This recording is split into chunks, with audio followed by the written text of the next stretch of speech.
Telangana cabinet సుదీర్ఘంగా కొనసాగుతోంది. Assembly committee హాల్లో సమావేశమైన మంత్రివర్గం గిగ్ వర్కర్ల సంక్షేమ బిల్లుతో పాటు 10 కీలక బిల్లులపై చర్చిస్తోంది.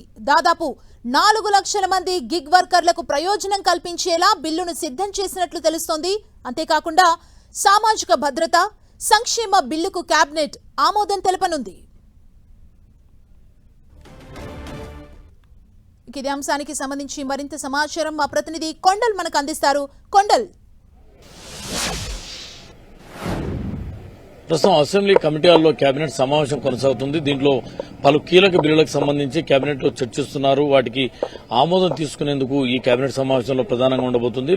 వీటిలో ప్రధానంగా తీసుకుంటే గిగ్ వర్కర్స్ సంబంధించి ప్రభుత్వం ఇప్పటికే పాలసీ తీసుకొచ్చింది. గత ఎన్నికల్లో ప్రధాన హామీగా రాహుల్ గాంధీ గిగ్ వర్కర్స్ తో సమావేశమై ఖచ్చితంగా బిల్లు తీసుకొస్తాం, వారి సంక్షేమానికి సంబంధించిన ప్రత్యేక బిల్లును తీసుకొస్తామని చెప్పి ఇచ్చిన హామీ మేరకు ఈరోజు ప్రభుత్వం ఈ కేబినెట్ లో ఈ బిల్లుకు సంబంధించి ఆమోదం తీసుకోబోతుంది.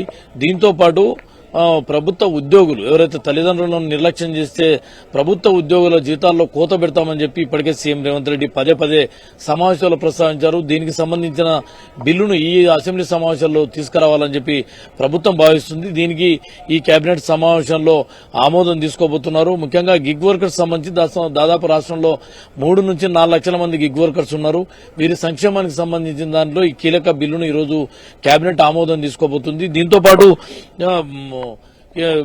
ఒకవైపు అసెంబ్లీ సమావేశాలు కూడా కొనసాగుతున్న నేపథ్యంలో ఈ అసెంబ్లీ సమావేశాల్లో ఏ విధంగా ముందుకెళ్లాలి, ముఖ్యంగా ఈ బడ్జెట్ సమావేశాల్లో ప్రతిపక్షాలను కౌంటర్ చేయడంతో పాటు ప్రధానంగా ఏదైతే పాలమూరు రంగారెడ్డి నీటి ప్రాజెక్టు సంబంధించి అనుకోండి, మూసీ ప్రాజెక్టు సంబంధించిన అంశంపైన ప్రభుత్వం ఒక ప్రకటన చేయాలని భావిస్తున్న నేపథ్యంలో దీనికి సంబంధించి కూడా కేబినెట్ లో చర్చించబోతున్నారు. ఏ విధంగా ప్రతిపక్షాన్ని డిఫెన్స్ లోకి నెట్టాలన్న దానిపైన చర్చించబోతున్నారు. మరో ప్రధానమైన బిల్లు కు కేబినెట్ ఆమోదం తీసుకోబోతున్నారు.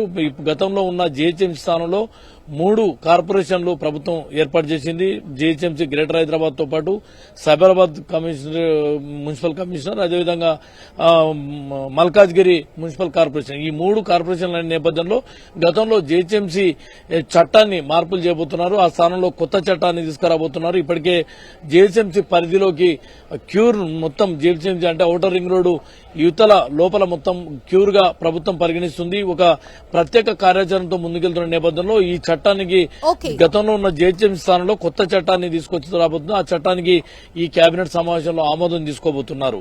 దీంతో పాటు బడ్జెట్ సమావేశాల్లో ఇందిరమ్మ కుటుంబ బీమా పథకాన్ని కూడా ప్రభుత్వం ప్రకటించిన నేపథ్యంలో ఆ పథకాన్ని కూడా ఈ కేబినెట్ లో ఆమోదం తీసుకోబోతున్నారు. సుమా, థాంక్యూ కొండల్.